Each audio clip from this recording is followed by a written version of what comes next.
السلام علیکم ورحمۃ اللہ وبرکاتہ. کیا حال ہے سب کا؟ الحمدللہ. نحمده ونصلی علی رسولہ الکریم. اما بعد فاعوذ باللہ من الشیطان الرجیم. بسم اللہ الرحمن الرحیم.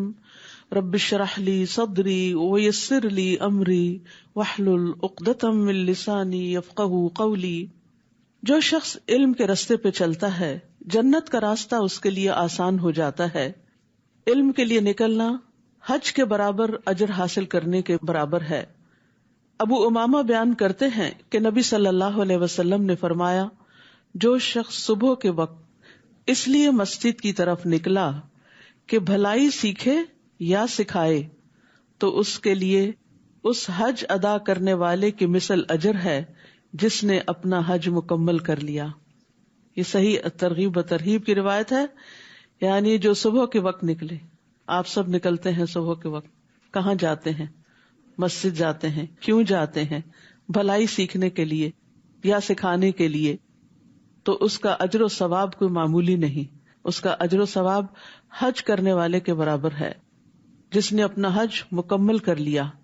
تو آپ سوچئے کہ حج کا شوق کس کس کو نہیں، اور ہر شخص یہ چاہتا ہے کہ اس کا اجر بہت زیادہ ہو. سب لوگ حج کر نہیں پاتے، لیکن علم کی مجلسوں، خیر اور بھلائی سیکھنے کے لیے اگر کوئی انسان اپنا وقت نکالتا ہے، محنت اور کوشش کرتا ہے اور خیر کی مجالس کی طرف، مساجد کی طرف جاتا ہے تو اس کا یہ اجر و ثواب ہے. اللہ سبحانہ وتعالی ہمارے لیے بھی ہر روز حج کے برابر ثواب لکھ لے. اس کے خزانوں میں کچھ بھی کمی نہیں ہے، وہ سب کچھ دے سکتا ہے. 8واں پارہ. اعوذ باللہ من الشیطان الرجیم.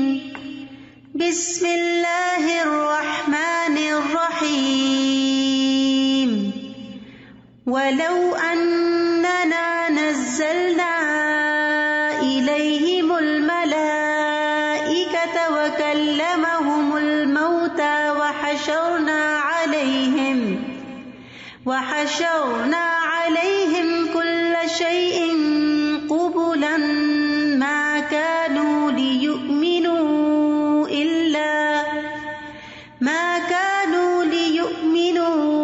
إلا أن يشاء الله ولكن أكثرهم يجهلون. شروع کرتی ہوں اللہ کے نام سے جو بے انتہا مہربان نہایت رحم فرمانے والا ہے. اور اگر ہم ان کی طرف فرشتے بھی نازل کر دیتے اور ان سے مردے بھی کلام کرتے اور ہر چیز کو ان کے سامنے لا اکٹھا کرتے، یعنی جن جن چیزوں کا مطالبہ کر رہے ہیں یہ کہ وہ ہمیں دکھائی جائیں تو وہ بھی لے آئی جاتی، تو بھی یہ ایمان لانے والے نہ تھے مگر جس کے متعلق اللہ چاہتا. لیکن ان میں سے اکثر نادانی کی باتیں کرتے ہیں. وَلَٰكِنَّ أَكْثَرَهُمْ يَجْهَلُونَ. یاد رکھیے، جہالت انسان کی ہدایت کے راستے میں رکاوٹ بن جاتی ہے. خواہ وہ جذباتی جہالت ہو یا علمی جہالت ہو، علم کا نہ ہونا بھی انسان کی ہدایت کے راستے میں رکاوٹ ہے. اسی طرح علم آنے کے بعد اپنی خواہشات کی پیروی بھی انسان کی ہدایت حاصل کرنے کے راستے میں رکاوٹ بن جاتی ہے. اہل مکہ کا، آپ کے مخالفین کا کچھ یہی حال تھا. اسی طرح ہم نے شیطان سیرت انسانوں اور جنوں کو ہر نبی کا دشمن بنایا جو دھوکہ دینے کی غرض سے کچھ خوش آئند باتیں ایک دوسرے کے کانوں میں پھونکتے رہتے ہیں. اگر تمہارا رب چاہتا تو وہ ایسا نہ کر سکتے، سو انہیں ان کے حال پہ چھوڑ دیجئے اور ان باتوں کو بھی جو وہ افترا کرتے ہیں. اللہ سبحانہ وتعالی رسول اللہ صلی اللہ علیہ وسلم کو تسلی دیتے ہوئے فرما رہے ہیں کہ جس طرح ہم نے آپ کے دشمن بنا دیے جو آپ کی دعوت کو ٹھکراتے ہیں اور آپ سے حسد کرتے ہیں، تو یہ ہماری سنت ہے. ہم ہر نبی کے جس کو ہم مخلوق کی طرف بھیجتے ہیں دشمن مقرر کر دیتے ہیں اور پھر وہ ایک دوسرے کو غلط کاموں میں مدد دیتے ہیں اور ایک دوسرے کو چکنی چپڑی باتیں کر کے متاثر کرتے ہیں اور ایسے طریقے سے بات کرتے ہیں کہ دوسرے لوگ ان سے دھوکہ کھا جائیں اور سیدھے سادے لوگ ان کے آگے سر جھکا دیں، کیونکہ وہ حقیقت کو جانتے نہیں بلکہ خوبصورت الفاظ اور ملمہ سازی ان کو اچھی لگتی ہے اور وہ باطل کو حق سمجھنے لگتے ہیں. اور یہاں خاص طور پر شیاطین انس و جن کی بات کی گئی. قتادہ اور مجاہد کہتے ہیں کہ جس طرح جنوں میں شیاطین ہیں اسی طرح انسانوں میں بھی شیاطین ہیں. مالک بن دینار کہتے ہیں میرے اوپر انسانوں کے شیاطین جنوں کے شیاطین سے زیادہ سخت ہیں، اس وجہ سے کہ جب میں تعوذ پڑھتا ہوں تو جنوں کا شیطان مجھ سے دور ہو جاتا ہے، لیکن انسانوں کا شیطان میرے پاس آ کر مجھے علل اعلان نافرمانیوں کی طرف گھسیٹ کر لے جاتا ہے. یعنی خود بھی دین پر نہیں ہوتا اور مجھے بھی اپنے ساتھ گھسیٹ لیتا ہے.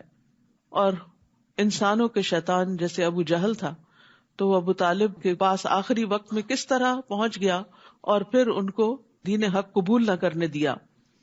وَلِتَصْغَى إِلَيْهِ أَفْئِدَةُ الَّذِينَ لَا يُؤْمِنُونَ بِالْآخِرَةِ، اور وہ ایسے کام اس لیے بھی کرتے تھے کہ جو لوگ آخرت پر ایمان نہیں لاتے ان کے دل ادھر مائل ہوں.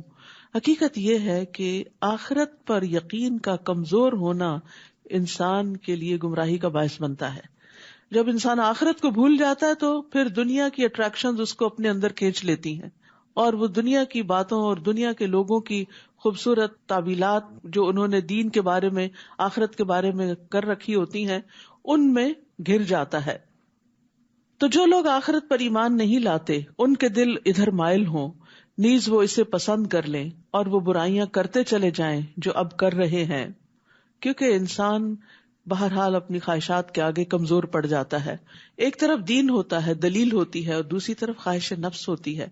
اور جب انسان کا اپنا اندر بھی کمزور ہو، ایمان اور یقین بھی کمزور ہو، اور پھر ساتھی اور مجلس اور کمپنی اور صحبت بھی ایسی ہو، تو پھر ہدایت کا رستہ مدھم ہوتا چلا جاتا ہے اور ہدایت پر چلنا مشکل ہوتا چلا جاتا ہے.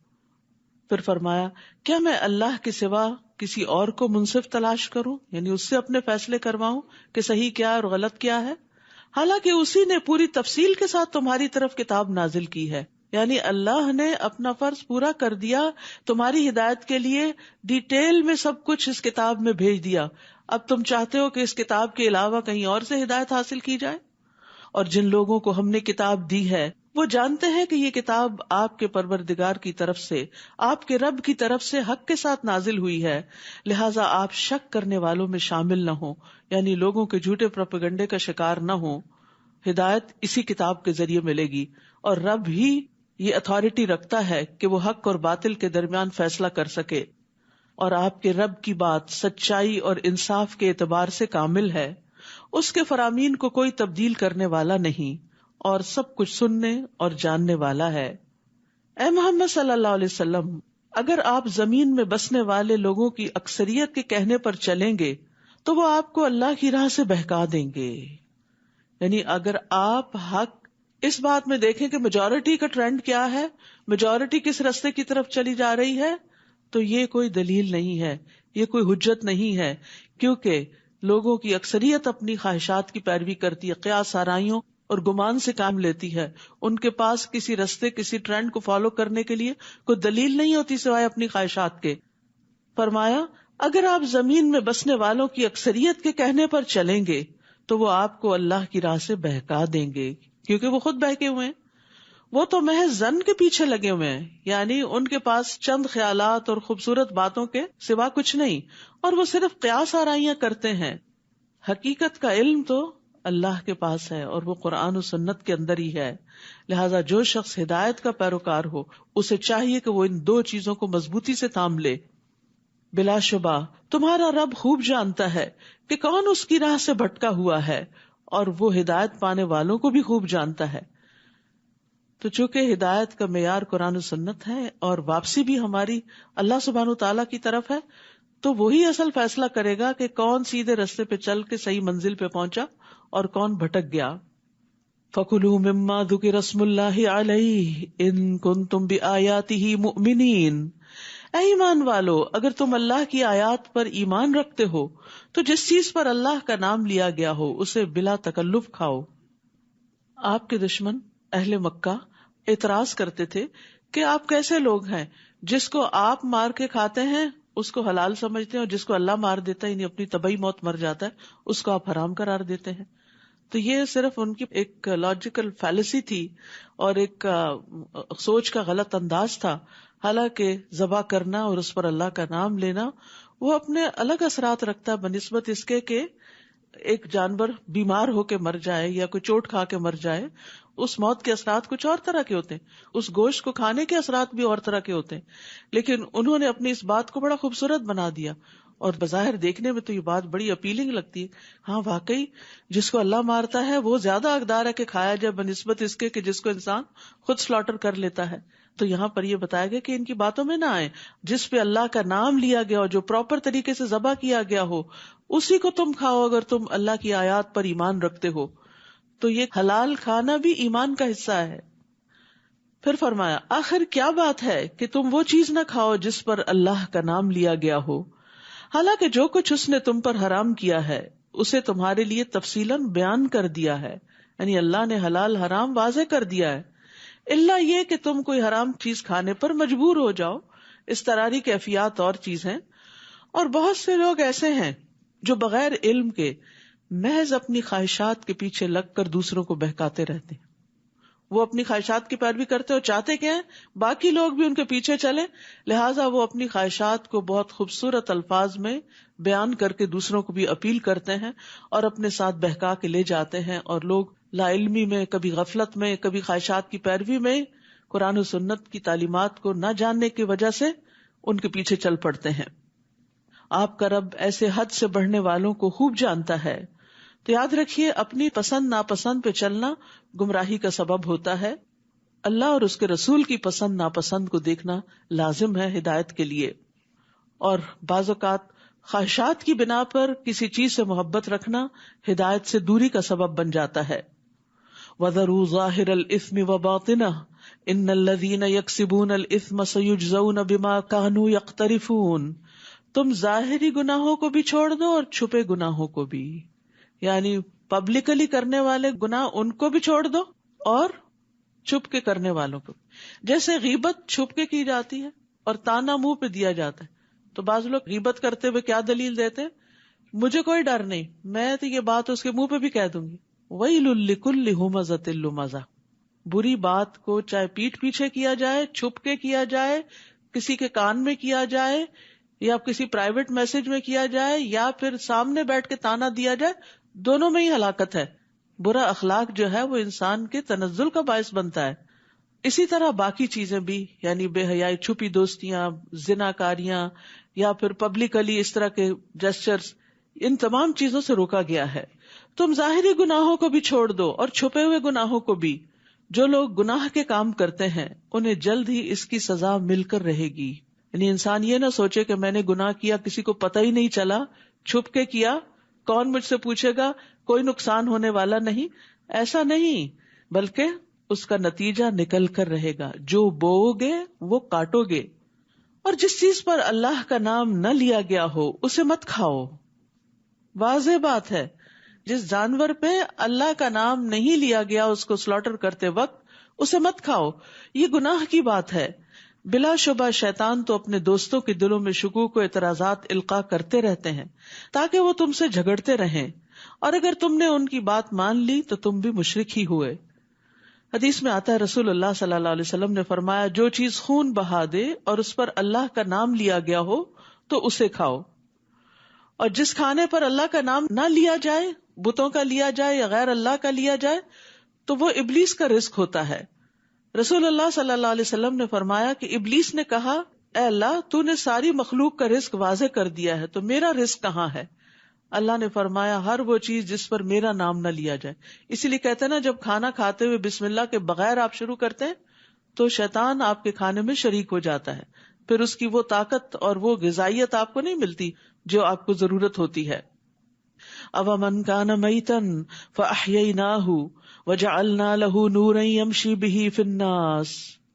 بھلا وہ شخص جو مردہ تھا, لا علم تھا, جاہل تھا, نہ اپنے رب کو پہچانتا تھا, نہ اپنے رسول کو, نہ اپنے دین کو, نہ اپنی آخرت کو, پھر ہم نے اسے زندہ کیا, اسے ایمان دیا, اسے علم دیا, اسے شعور بخشا, اسے دین کی سمجھ بخشی, اس کو روشنی عطا کی جس کی مدد سے وہ لوگوں میں زندگی بسر کر رہا ہے. وہ رہتا لوگوں کے بیچ میں ہی ہے, اٹھتا بیٹھتا کام کاج کرتا, لیکن اس کی سوچ بالکل مختلف, اس کا طریقہ مختلف ہوتا ہے. تو مسلمان اپنے باطن اور اپنے ظاہر دونوں سے ہی پہچانا جاتا ہے. یعنی ایمان اس کے قلب کو روشنی بخشتا ہے اور پھر اس کا عمل صالح اس کے ظاہر کو روشنی بخشتا ہے. ایسا شخص اس شخص کی طرح کیسے ہو سکتا ہے جو تاریکیوں میں پڑا ہوا ہو, یعنی کفر کے اندھیرے, جہالت کے اندھیرے, لاشعوری کے اندھیرے, ناسمجھی کے اندھیرے, اور اس کے نکلنے کی کوئی صورت نہ ہو, کہیں سے بھی ہدایت کا کوئی راستہ نہ ملتا ہو. کافر جو کچھ کر رہے ہیں ان کے اعمال اسی طرح خوشنما بنا دیے گئے ہیں, یعنی جو اللہ کو نہیں مانتے, آخرت کو نہیں مانتے, اور ایمان کے بغیر جو کچھ کر رہے ہیں اس پر وہ بڑا فخر کرتے ہیں کہ وہ بہت ترقی کر رہے ہیں. لیکن اصل بات یہ ہے کہ انسان کی کامیابی دنیا کی ترقی کے ساتھ اسی وقت ہے جب وہ اپنے دینے والے کو پہچانتا ہے اور جس کے پاس واپس جانا ہے اس کو راضی کرتا ہے. اسی طرح ہم نے ہر بستی میں اس کے بڑے بڑے مجرموں کو لگا دیا ہے کہ وہ اس بستی میں مکر و فریب کرتے رہیں, پھر وہ خود ہی اس مکر و فریب میں پھنس جاتے ہیں, مگر یہ بات سمجھنے کی کوشش ہی نہیں کرتے. اور جب ان کے پاس کوئی نشانی آتی ہے تو کہتے ہیں ہم تو اس وقت تک نہ مانیں گے جب تک ہمیں بھی وہی کچھ نہ دیا جائے, یعنی نبوت, جو اللہ کے رسولوں کو دیا گیا. اللہ ہی بہتر جانتا ہے کہ اپنی رسالت کا کام کس سے لے. جلد ہی ان مجرموں کو اپنی مکاریوں کی پاداش میں اللہ کے ہاں ذلت اور سخت عذاب سے دوچار ہونا پڑے گا. فَمَن يُرِدِ اللَّهُ أَن يَهْدِيَهُ يَشْرَحْ صَدْرَهُ لِلْإِسْلَامِ, جس شخص کو اللہ ہدایت دینا چاہتا ہے اس کا سینہ اسلام کے لیے کھول دیتا ہے. ہدایت دو طرح کی ہوتی ہے, ایک ہوتی ہے ہدایت ارشاد جو تعلیم کی شکل میں, جو کائنات کی نشانیوں کی شکل میں ہے, یہ سب انسانوں کے لیے برابر ہے. لیکن بہت سے لوگ اس ہدایت کو دیکھنے کے باوجود, پڑھنے کے باوجود, سننے کے باوجود, جاننے کے باوجود بھی اس پر عمل نہیں کرتے کیونکہ انہیں توفیق نہیں ہوتی. تو جس کو یہ توفیق مل جاتی ہے وہ توفیق دراصل کیا کرتی ہے, اس کے سینے میں وسعت پیدا کر دیتی ہے. یہ وسعت کیا ہے کہ انسان اللہ کی بات سنتا ہے اور اس کا دل کھلا ہوتا ہے, وہ خوشی سے سنتا ہے, خوشی سے قبول کرتا ہے, اس پر غور و فکر کرتا ہے اور پھر اس کے مطابق عمل بھی کرتا ہے. تو یہ اللہ کی توفیق سے ہوتا ہے. تو جس کے ساتھ اللہ بھلائی کا ارادہ کر لیتا ہے اس کو دین کی سمجھ دے دیتا ہے. فَمَن يُرِدِ اللَّهُ أَن يَهْدِيَهُ يَشْرَحْ صَدْرَهُ لِلْإِسْلَامِ وَمَن يُرِدْ أَن يُضِلَّهُ يَجْعَلْ صَدْرَهُ ضَيِّقًا حَرَجًا, اور جسے گمراہ کرنا چاہتا ہے اس کے سینے میں اتنی گھٹن پیدا کر دیتا ہے جیسے وہ بڑی دقت سے بلندی کی طرف چڑھ رہا ہو. جب انسان بلندی کی طرف اوپر کو جاتا ہے تو آکسیجن نہیں ہوتی تو سانس گھٹنے لگتا ہے. تو اس لیے قرآن کا معجزہ ہے کہ 1400 سال پہلے ایسی بات بتا دی گئی کہ اوپر جانے سے سینہ گھٹے گا, سانس نہیں آئے گا. دوسرا معنی یہ بھی کیا گیا ہے کہ ایسا انسان جیسے کوئی اڑنے کی کوشش کر رہا ہے, اڑ کے بھی انسان اوپر جاتا ہے نا, جیسے کوئی اڑنے کی کوشش کر رہا ہو تو اڑنا انسان کے لیے بڑا مشکل کام ہے. انسان کے بازو کاموں کے لیے تو ہے مگر پرندوں کی طرح اڑنے کے لیے نہیں ہے, تو یہ بھی ایک مشکل کام ہے.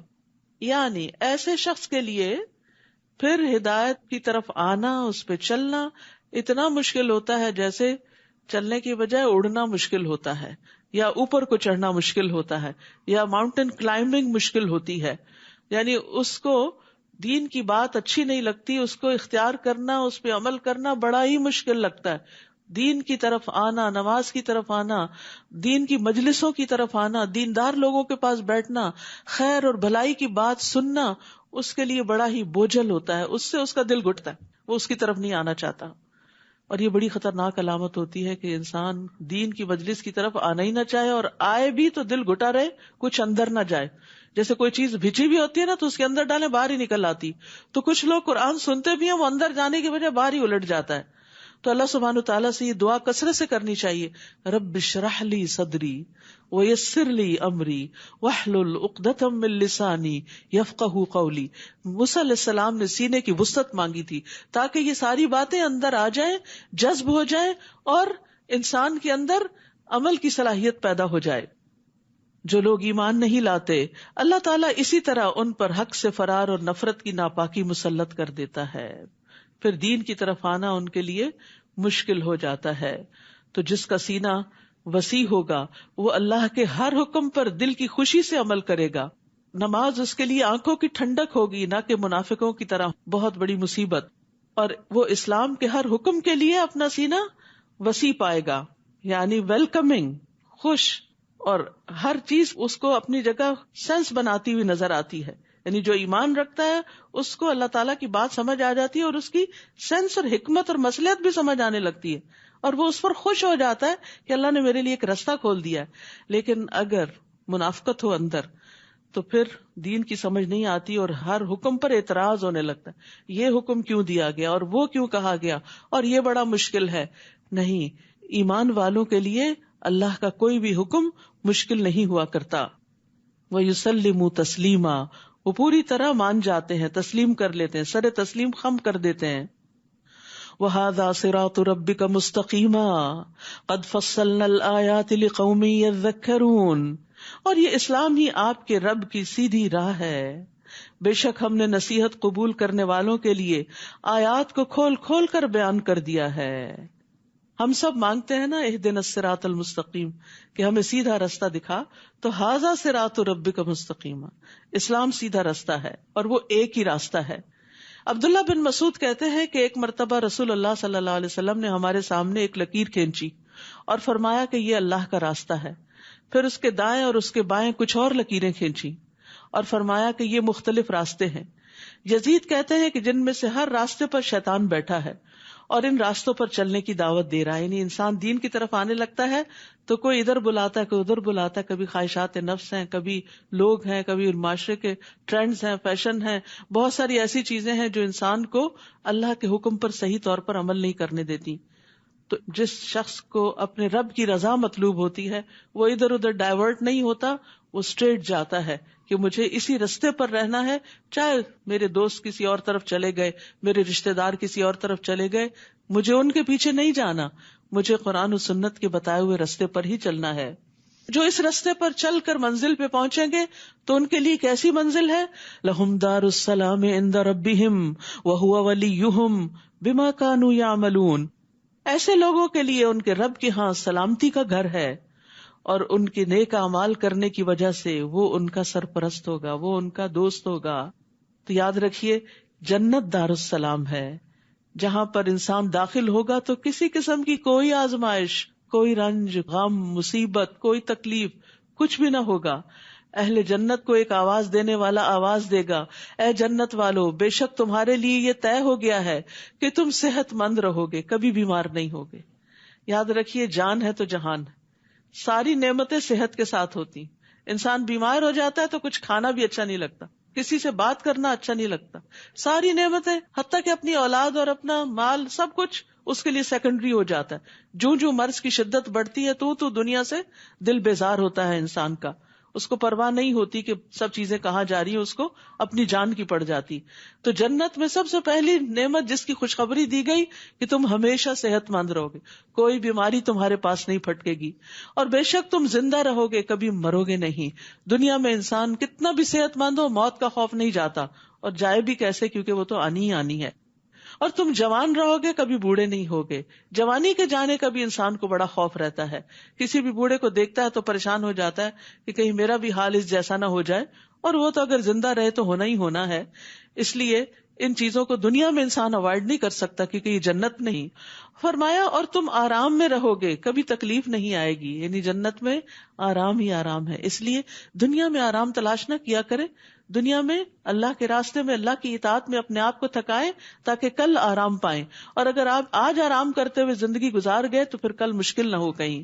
یہ بالکل ایسے ہی ہے، جو لوگ بچپن میں پڑھتے لکھتے نہیں، آرام کرتے ہیں، پھر بڑے ہو کر بڑی مشکلات کا شکار ہوتے ہیں. اور جو بچپن سے محنت کے عادی ہوتے ہیں پھر ان کا بڑھاپا بڑا اچھا گزرتا ہے کیونکہ انہوں نے اس کے لیے تیاری کی ہوتی ہے. جنت کے بارے میں ایک اور روایت میں آتا ہے، رسول اللہ صلی اللہ علیہ وسلم نے فرمایا، میری امت میں سے پہلا گروہ جو جنت میں داخل ہوگا وہ 14ویں رات کے چاند کی صورت پر ہوگا، چمکتے چہروں والے.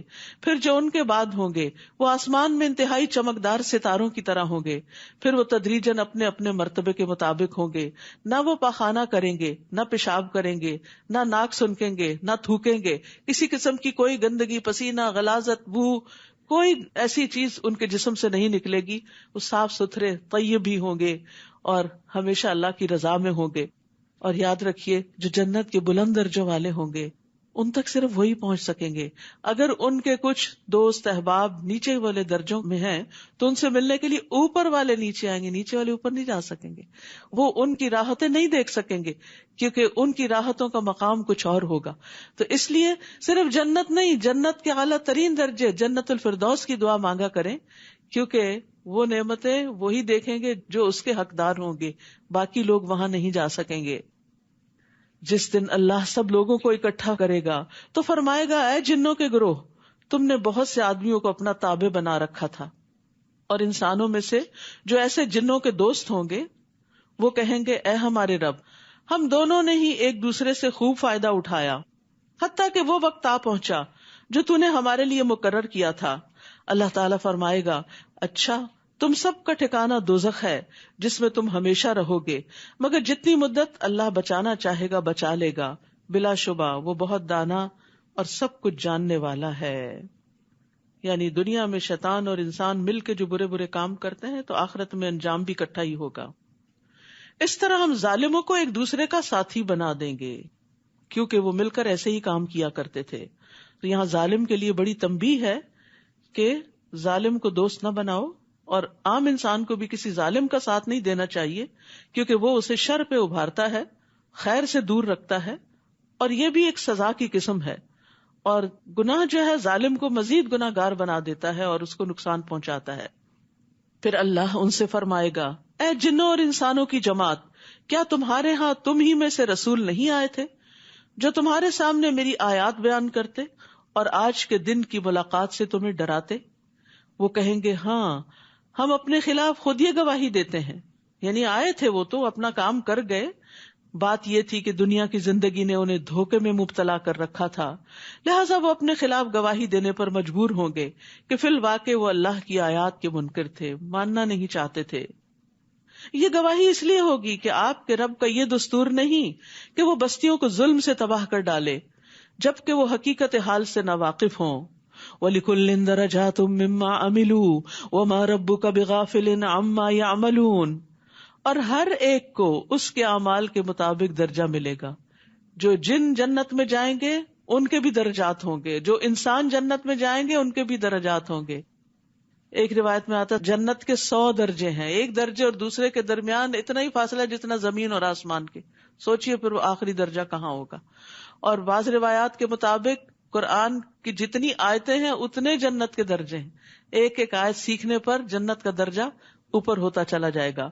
وَلِكُلٍّ دَرَجَاتٌ مِّمَّا عَمِلُوا، لیکن یاد رکھیے اس سے مراد صرف حفظ کرنا نہیں ہے، کیونکہ یہاں فرمایا مِمَّا عَمِلُوا، اس میں سے جو انہوں نے عمل کیے، یعنی جو قرآن انہوں نے سینے میں محفوظ کیا وہ ان کے عمل کا حصہ بنتا گیا اور اس کے مطابق کام کرتے گئے. جو کچھ معلوم ہوا وہ کر لیا، کرتے گئے اور اس عمل کی وجہ سے درجے بلند ہوتے گئے.